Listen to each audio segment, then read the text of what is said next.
samasta sukino bhavantu. Om Shanti Shanti Shanti.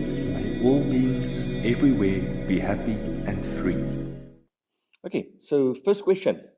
Does the one appear in the body, or does the I, let's read here one. Does the I appear in the body, or is the body appearing in the being, the essence?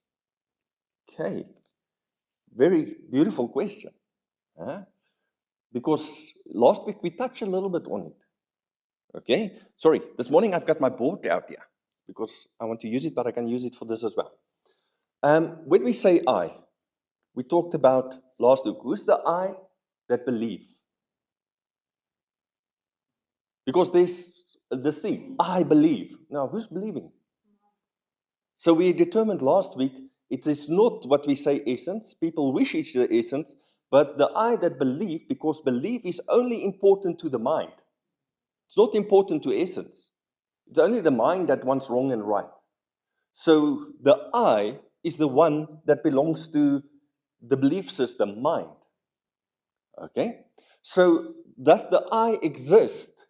Where does I exist? Does it exist in essence? Or is it another mind thing? So although it's a mind thing, like thoughts come into the mind, but it goes. But the mind is not the thought. If we talk about mindfulness, a thought comes in, we see the thought. And seeing the thought, we are not the thought. We are not the mind, we're the thoughts. We are the awareness in which all of that appears. So the I belongs to that what appears and disappears.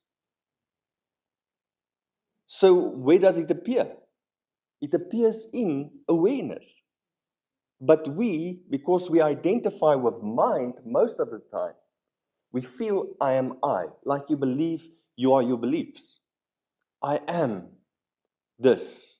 I believe this. We identify so much of it that we think that's who we are. I am angry. Now we bring in today, we're going to talk about emotions.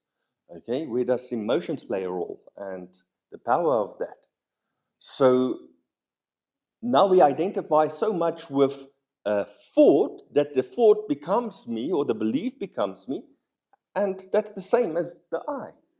Does it make sense? So which does the I contains the awareness, or does the I appear in awareness? It's appearing in awareness. Does it make sense?